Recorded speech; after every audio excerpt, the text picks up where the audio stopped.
Fala pessoal, tudo bem? Eu estava lendo na internet algumas coisas que eu achei interessante, alguns podcasts, enfim, que eu estava assistindo e algumas matérias que saíram em relação à escassez da mão de obra dentro da construção civil.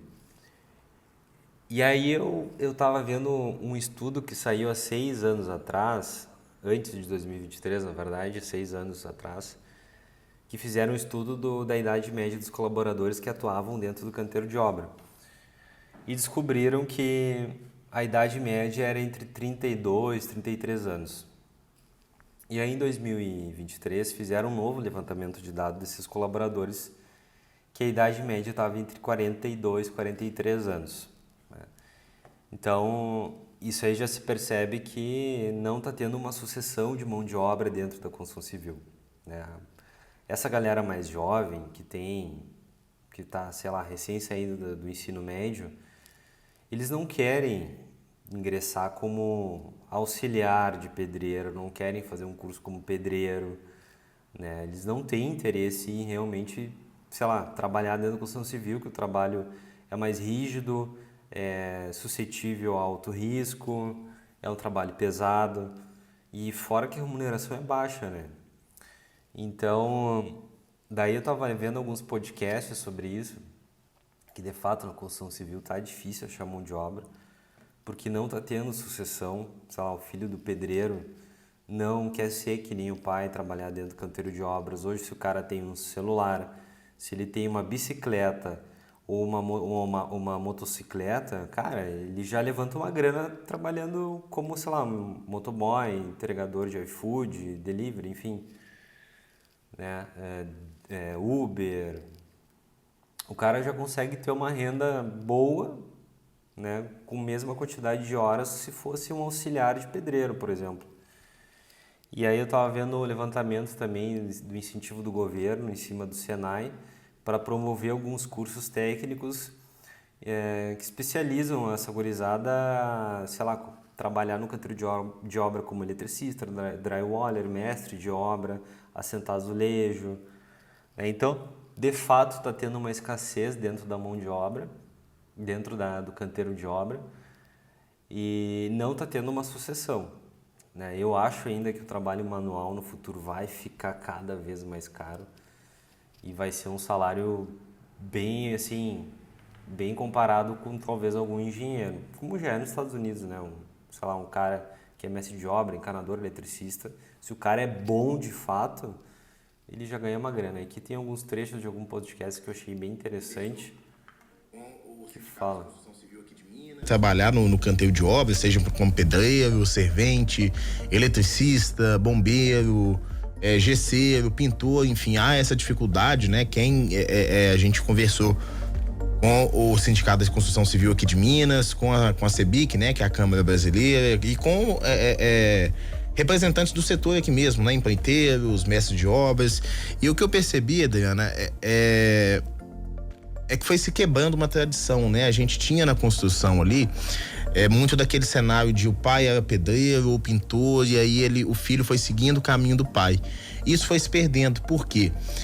A gente foi tendo novas ofertas, novas chances aí, possibilidades de se alocar no mercado de trabalho, de se inserir no mercado de trabalho sem necessariamente você precisando estar com uma carteira assinada. Então é Uber, é entrega, seja abrindo MEI, prestando algum serviço. Então isso para algumas pessoas passou a ser mais Nesse podcast fala atrativo. bem interessante também, que eles são o pessoal do Sinduscom, que é o sindicato da construção civil, que eles falam sobre a escassez da mão de obra dentro da indústria. A qualificação esteja relacionada a isso também, porque um cara qualificado, ele vai buscar outra área, né? Ele vai buscar, por exemplo, os pedreiros hoje eles ficam, né? Porque é o cara que já está acostumado com isso, mas o filho dele, que é um cara que conseguiu estudar, que é um cara que, vamos dizer que é um pedreiro bom, vai conseguir formar um filho hoje em dia. Graças a Deus a gente tem uma melhora na cadeia.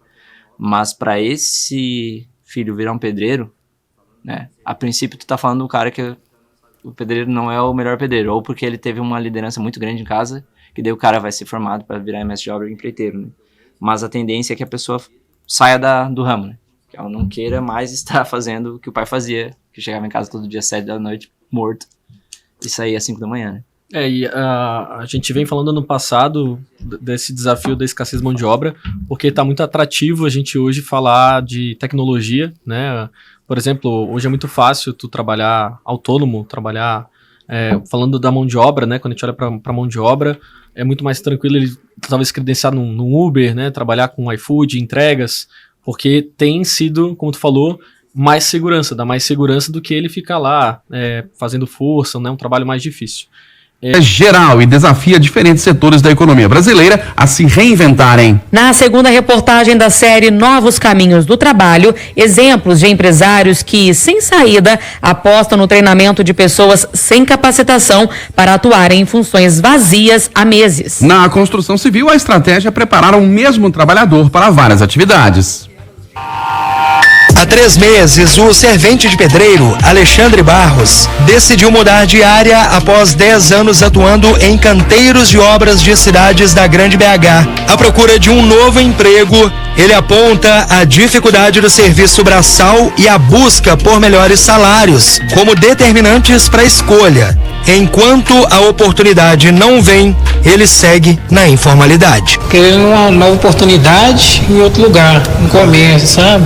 Hoje em dia a gente vê muita gente que não faz questão de carteira assinada, né? E trabalha informalmente ou então abre ali uma microempresa. Você procura... Cara, tu trabalhar embaixo do sol, 40 graus, trabalho pesado, horário rígido, remuneração baixa, isso não é nada atrativo, cara. Nada atrativo. Se tu é um auxiliar que ganha 2.500, 2.400... Olha, eu particularmente ainda acho muito baixo, mas né, quem sabe isso fosse mais atrativo para a classe operária, né? Mas enfim, ainda assim é muito baixo. Mas é isso, pessoal. Valeu, até mais.